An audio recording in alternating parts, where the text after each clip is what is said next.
Hello friends, welcome to the new episode of my channel. আমি অরিত্র। এখন এই ভিডিওর মধ্যে আমরা কিছু লেটেস্ট আপডেটস নিয়ে কথা বলবো। ভিডিও সব থেকে প্রথম আপডেটটা হচ্ছে অক্ষয় কুমার আনিস বাজমির সাথে যে ছবিটা করছেন, কমেডি ফিল্ম, যেটার মধ্যে আমরা রাশি খান্নাকে দেখতে পাবো এবং বিদ্যা বালনও থাকতে চলেছে। যেটা শোনা গেছিল আজকে সংক্রান্তি কি বাস্তু নামে রিমেক হতে চলেছে। এখন শোনা যাচ্ছে ছবির নাম কি হবে, ছবি টাইটেল সম্পর্কে আপডেট উঠে এসেছে। এটার নাম নাকি রাম আর শ্যাম হতে চলেছে। এবার রাম আর শ্যাম তো মানে এরকম ছবি রয়েছে যেখানে ডাবল রোল থাকে। এবার সংক্রান্তি কি বাস্তু নাম যে ছবিটা ছিল সেটা তো অন্যরকমই গল্প ছিল, সেখানে ওয়াইফ আর গার্লফ্রেন্ডের মধ্যে যে একটা লোক ফেসে গেছে। তো দেখা যাক আর কি, মানে কেন রাম আর শ্যাম নামটা দিয়েছে, তাহলে কি ওরা স্টোরিতে কিছু চেঞ্জেস করেছে, ডাবল রোলে কি কিছু ব্যাপার আছে, দেখা যাক। সেটা পরবর্তীকালে ছবি এলেই বোঝা যাবে। আনিস বাজমির সাথে অক্ষয় কুমার সিং এর মতো ছবি, ওয়েলকামের মতো ছবি করেছে। দেখা যাক এই ছবিটা কিরকম করে, সেটাই দেখার মতো বিষয় হবে।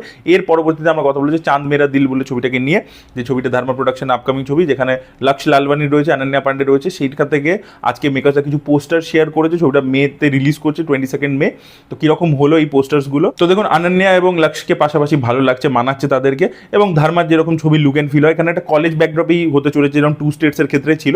এবং ধর্মার কলেজ মানেই বুঝতেই পারছেন সেখানে একটু বড়লোকি ব্যাপার স্যাপার আছে, অ্যাটলিস্ট পোস্টার লেভেল থেকে তাই মনে হচ্ছে। এবার ধর্মা ধারাক 2 এর মতো ছবিও করেছে, যেখানে খুব রিয়েলিস্টিক পোর্ট্রেলও দেখিয়েছে, সেই জিনিসও করেছে।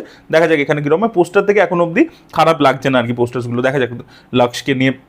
তবে আমার মনে হয় লক্ষ্য যেহেতু কিল ছবিতে সে পপুলার হয়েছিল, তাকে অ্যাকশনের লোকে পছন্দ করেছিল, আমার মনে হয় তাকে নিয়ে কিছু অ্যাকশন ওরিয়েন্টেডই ধর্মার করা উচিত ছিল, rather than putting him into the Dharma mould. Okay action oriented কিছু করা উচিত ছিল, rather than doing it with some other hero. ওরা অ্যাকশন করছে ধর্মা প্রোডাকশন কিছু আপকামিং, কিন্তু সেগুলো অন্য হিরোর সাথে করছে, কিন্তু তার বদলে বরং আমার মনে হয় লক্ষ্যকে নিয়ে করলেই বেটার হতো। লাভ অ্যান্ড ওয়ার নিয়ে একের পর এক মানে ঝামেলা চলতেই থাকছে। আপনারা প্রত্যেকেই জানেন যে ছবির বাজেটের ইস্যুস হয়েছে, বাজেট বেড়ে গেছে, ফিনান্সাররা ঠিক সময় পয়সা দিতে পারেনি, তাই জন্য ছবি পিছিয়েছে মাল্টিপল টাইম। এখন শোনা যাচ্ছে এই লাভ অ্যান্ড ওয়ারের শুটিং আরও পিছোচ্ছে, ক্লাইম্যাক্সের শুটিং নাকি বাকি রয়েছে। এবার সেটার জন্য ভিকি কৌশল এবং রণবীর কাপুর দুজনেই আর কি ডেটস দিতে পারছে না। ভিকি কৌশল ওইদিকে মাহতার ছবিটার জন্য ব্যস্ত হয়ে গেছে, আর রণবীর কাপুর নিতেশ তিওয়ারি যেহেতু চাই মানে এই ছবিটার মানে রামায়ণ পার্ট 2 এর শুটিং না অনেকটা এগিয়ে রাখতে চাইছে, বিকজ জুলাই থেকে তাদের ফুল ফ্লেজেড প্রমোশন শুরু হয়ে যাবে। এবার সেইটা যদি একবার শুরু হয়ে যায়, তার আগে তারা শুটিংটা রণবীর কাপুরের পোর্শনে অনেকটা করে রাখতে চাইছে আর কি। তো সেই জন্য রণবীর কাপুর রামায়ণে যেহেতু বিজি আছে পার্ট 2টা নিয়ে, তাই জন্য সেও লাভ অ্যান্ড ওয়ার্কের ডেটস দিতে পারছে না। তো এই যেহেতু দুজন হিরো ডেটস দিতে পারছে না, ক্লাইম্যাক্সে শুটিং হচ্ছে না। আবার অন্যদিকে শোনা যাচ্ছে আলিয়া ভাটের যে পোর্শনসগুলো আছে সেগুলো পুরোপুরি আর কি কমপ্লিট হয়ে গেছে। তো দেখা যাক আর কি এই ছবিটা আলটিমেটলি কবে কমপ্লিট হয় এবং কবে রিলিজ করে। মাল্টিপল টাইম পোস্টপন্ড হয়েছে, তো দেখা যাক। এবং ছবির বাজেটও আমরা লাস্ট টাইম যে আপডেট পেয়েছিলাম প্রচুর বেড়ে গেছে। ছবিটা আলটিমেটলি মানে হিট হলেও আর কি নিজের বাজেট রিকভার করতে পারে কিনা সেটাও দেখার মতো বিষয় হবে। তো দেখা যাক লাভ অ্যান্ড ওয়ারের শুটিং কবে শুরু। ভিডিও পরবর্তী আপডেটটা হচ্ছে প্রলয় বলে ছবিটাকে কেন্দ্র করে, যেটা জয় মেহতা ডিরেক্ট করছে, রণবীর সিং এর আপকামিং ছবি, যেটাতে রণবীর সিং প্রডিউসার হিসেবে অ্যাসোসিয়েটেড রয়েছে। তো মাঝে এরকম একটা খবর উঠে এসেছিল যে ব্লাইন্ডনেস বলে একটা নভেল আছে, যেটার উপর অলরেডি হলিউডে সিনেমা হয়ে গেছে। তো সেই ফিল্মটার নাকি অ্যাডাপ্টেশন হতে চলেছে এই ছবিটা, এরকম আপডেট ঘোরাফেরা করছিল। বাট হানসেল মেহতা কিন্তু নিজে ক্লিয়ার করে দিয়েছে যে না, এটা কোনো নভেল বা বই থেকে মানে কোনো বই থেকে বা সিনেমা থেকে আর কি অ্যাডাপ্টেড হয়নি, এটা একদম পুরোপুরি অরিজিনাল গল্প। এটা মানে 300 কোটি টাকা বাজেটে তৈরি হচ্ছে, এটা কিন্তু কোনো ফিল্মের অ্যাডাপ্টেশন বা রিমেক নয়, এটা তিনি কিন্তু ক্লিয়ার করে দিয়েছেন আর কি হানসেল মেহতা। রণবীর কাপুর আপনার প্রত্যেকেই জানেন যে ইউনাইটেড স্টেটসে অনেক মিডিয়াকে ইন্টারভিউজ ইত্যাদি দিয়েছে। তো সেখানে কিন্তু একটা জায়গাতে সে জানিয়েছে যে নাকি 2 পার্ট মিলিয়ে 6 আওয়ারের ফুটেজ আছে, ইয়েস। এবং পার্ট 1 আর কি প্রায় 3 ঘন্টা প্লাস রান টাইম হবে। এবং এখন এটা দেখা যাচ্ছে যে বড় ছবি আর কি বেশি বক্স অফিসে সফল হচ্ছে। তো সেটা আর কি হতে চলেছে রামায়ণের ক্ষেত্রেও আর কি।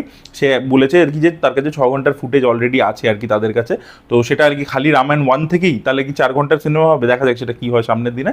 বাট তারা রণবীর কাপুর এটা বলেছে তাদের কাছে already they have shot for 6 hours footage.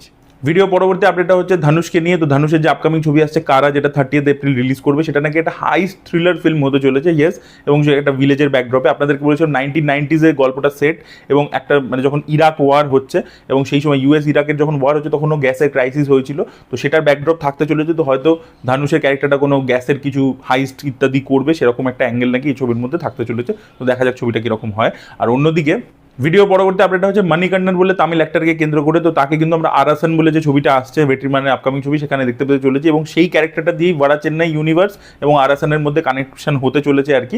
এবং মণিকন্নন কিন্তু মানে ভেট্রিমানের সাথে কো-রাইটও করছেন ভাড়া চেন্নাই 2। তো তাকে ভাড়া চেন্নাই 2তে আমরা অ্যাক্টর হিসেবেও দেখতে পাবো, আরাসানেও দেখতে পাবো, তার ক্যারেক্টার দিয়ে কানেক্ট হবে। এবং ভাড়া চেন্নাই 2 এর স্ক্রিপ্টও কিন্তু তিনি লিখছেন আর কি। ভিডিও পরবর্তী আপডেটটা হচ্ছে তবিন্য থমাসকে কেন্দ্র করে। তো তার আপকামিং যে ছবি আসছে এটা 10 এপ্রিল রিলিজ করবে, পল্লী চট্টম্বি বলে ছবিটার নাম। তো এটা ট্রেলার চলে এসছে এসছে এবং ট্রেলারটা হিন্দি ল্যাঙ্গুয়েজেও এসছে, তো দেখা যাক হিন্দিতে প্রপারলি রিলিজ করে কিনা তারা। তো এখানে আমরা দেখতে পাচ্ছি এটা গ্রামের ওপর হয়তো মাইট বি হয়তো ব্রিটিশ শাসন হতে পারে বা পোস্ট ইন্ডিপেন্ডেন্স, বাট পিরিয়ডিক সেটিংই আর কি, সেটা জানি না এক্স্যাক্টলি যে মানে প্রি ইন্ডিপেন্ডেন্স নাকি post independence, but period setting আর কি, আগেকার গল্প এখনকার গল্প নয়। এবার সেখানে আমরা দেখতে পাচ্ছি একটা গ্রাম আছে, সেখানে কিছু লোক অত্যাচার ইত্যাদি করছে, পুলিশ আসছে সেখানে ব্রুটালিটি করছে, তো গ্রামের লোকের একটা কোনো যোদ্ধাকে নিয়ে আসছে বাইরে থেকে হায়ার করে যে তুমি আমাদেরকে প্রোটেক্ট করবে এবং আমাদের লোকেদেরকে শেখাবে।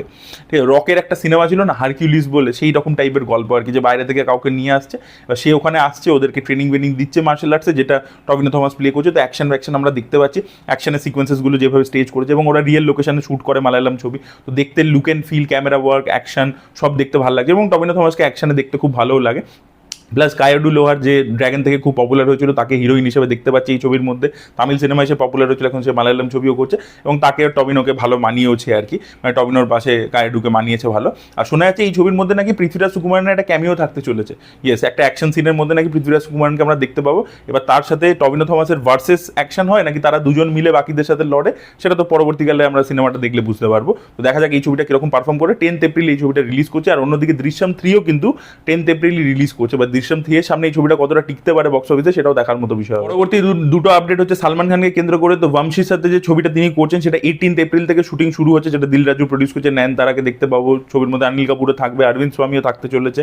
তো দেখা যাক এই ছবিটার মাধ্যমে সালমান খানের কামব্যাক হয় কিনা। আর অন্যদিকে মাতৃভূমি বলে যে ছবিটা, যেটা সালমান খানের আপকামিং ছবি আর কি, ব্যাটেল অফ গালওয়ান আগে নাম ছিল, এখন মাতৃভূমি হয়েছে, তো সেই ছবিটা নাকি এখন সালমান খান নিজেই ডিরেক্ট করছেন। ইয়েস, এরকমই আপডেট উঠে আসছে যে Salman Khan was not happy with the film, how it was shaping up, তাই জন্য অপূর্ব লাকিয়াকে তিনি রিপ্লেস করে এখন নিজেই তিনি ডিরেক্ট করছেন এবং যে রিশুটসগুলো হচ্ছে সেগুলো নাকি সালমান খান নিজেই হ্যান্ডেল করছেন। তো এই ছবিটার থেকে আর কোনো আশা নেই আর কি। ভিডিও পরবর্তী আপডেটটা হচ্ছে ফজি ছবিকে কেন্দ্র করে প্রভাসের আপকামিং ছবি, তো এই ছবিটা মোস্ট প্রবাবলি দুটো পার্টসেই আসবে। ডিরেক্টর দেখেছেন যে যা গল্প রয়েছে সেই গল্পটাকে একটা পার্টের মধ্যে বলা সম্ভব নয়, তো ফার্স্ট পার্টে জিনিসপত্র সেট আপ করা হবে, সেকেন্ড পার্টে পে অফ করা হবে এবং ফার্স্ট পার্টটা ডিসেম্বরের ফার্স্ট উইকে আর কি মেকার্সরা টার্গেট করছে নিয়ে আসা। প্রভাস যেহেতু মাল্টিপল ছবি শুটিং করছেন, তো দেখা যাক এই ডিসেম্বরেই ফজি ছবির ফার্স্ট পার্ট আসে কিনা এবং ফার্স্ট পার্টটা এসে সাকসেসফুল হয় কিনা, না হলে সেকেন্ড পার্ট তৈরি হবে না। তো দেখা যাক সেই জিনিসটা হয় কিনা। তো দেখা যাক। হানু রাঘব পুডি কিন্তু অ্যাকশন ফিল্মের আগে খুব একটা ভালো বানাননি, লাভ স্টোরি বেটার বানিয়েছেন এবং এছাড়া একটা নানিকে নিয়ে সে ছবি করেছে, যেটা একটা ট্রাভেল ফিল্ম ছিল, বাচ্চাদেরকে নিয়ে নানি ট্রাভেল করছে, হিউমার টিউমার, সেগুলো সে বেটার হ্যান্ডেল করতে পারে। কিন্তু এই টাইপের ছবি যেটা প্রভাসের জোনের ছবি আর কি, ডেফিনেটলি এখানে একটা লাভ স্টোরির অ্যাঙ্গেল রয়েছে, বাট অ্যাকশন ইত্যাদি যা রয়েছে সেটাকে তিনি হ্যান্ডেল করেনি, তো কতটা ভালো করে হ্যান্ডেল করতে পারেন সেটাও দেখার মতো বিষয়। লাস্ট আমরা এই ভিডিওতে কথা বলবো যে আপকামিং বাংলা ছবি বিবি পায়রা বলে, যেটা ডিরেক্ট করেছেন অর্জুন দত্ত, লিড চরিত্র প্লে করছে পাওলি দাম এবং স্বস্তিকা মুখার্জি। তো কিরকম হলো ট্রেলার এসছে এবং তার আগে একটা গান এসছে, টাইটেল ট্র্যাকটা, দুটোর ব্যাপারেই কথা বলবো এই ভিডিওর মধ্যে। তো আমার গানটা বেশ ক্যাচি লেগেছিল, যেটাকে এই ট্রেলারের মধ্যেও ব্যবহার করা হয়েছে। গানটা বেশ ক্যাচি এবং যেভাবে শ্যুট করা হয়েছে এটা ডিফারেন্ট, মানে সিনেমার থেকে আলাদাই আর কি, একটা আলাদা করে মিউজিক ভিডিওর মতো শ্যুট করা হয়েছে, সেটা কিন্তু বেশ ল্যাভিশভাবে মানে খরচা করে শ্যুট করা হয়েছে, সেটা দেখতে ভিজুয়ালসগুলো খুব ভালো লাগছে। আর ট্রেলারে যদি আসে আমরা গল্প যেটা বুঝতে পারছি, দুজন হাউসওয়াইফ রয়েছে, তাদের হাজব্যান্ডরা তাদেরকে নিয়ে খুশি নয়, মিড লাইফ ক্রাইসিসে ভুগছে, হাজব্যান্ড ওয়াইফের মধ্যে ঝামেলা, কিন্তু এর বর আবার ওকে পছন্দ করে, ওর বর আবার একে পছন্দ করে, সেরকম একটা ইকুয়েশনও দেখিয়েছে আর কি, যে পাওলি দামের যে হাজব্যান্ড আছে তার আবার স্বস্তিকা মুখার্জিকে একটু পছন্দ, তো এরকম একটা জিনিসও দেখিয়েছে। এবার এই দুজন মহিলার মানে বন্ধুত্ব হচ্ছে, তার মধ্যে আমরা দেখতে পাচ্ছি তারা একসাথে ড্রিঙ্ক করছে, এই করছে এবং তারা এটা কোথাও শ্যাকেলসের মধ্যে বেঁধে আছে, তাদের লাইফ রেস্ট্রিক্টেড হয়ে গেছে, স্বপ্ন দেখতে পাচ্ছে না, তো সেখান থেকে তারা ডিসাইড করছে তারা কোনো একটা ক্রাইম করবে।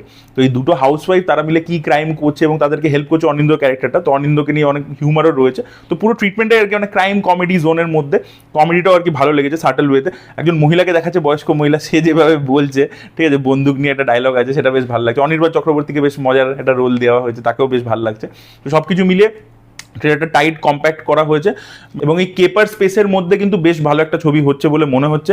দেখা যাক, ছবিটা রিলিজ করবে খুব শীঘ্রই, তো দেখা যাক ছবিটার রেসপন্স কীরকম থাকে এবং ছবিটা বক্স অফিসে হিট হয় কিনা। ট্রেলারটা কিন্তু ইমপ্রেসিভ লেগেছে এবং গানটারও যে ক্যাচ লাইনটা আছে, আমি তো বিবি পায়রা, সেটা কিন্তু বেশ ভালো লেগেছে আমার। আপনারা যদি না দেখে থাকেন অবশ্যই গিয়ে চেক আউট করুন, আর যদি দেখেছেন আপনাদের কি ওপিনিয়ন অবশ্যই কমেন্টে লিখে জানান। Thank you so much. So that was it guys.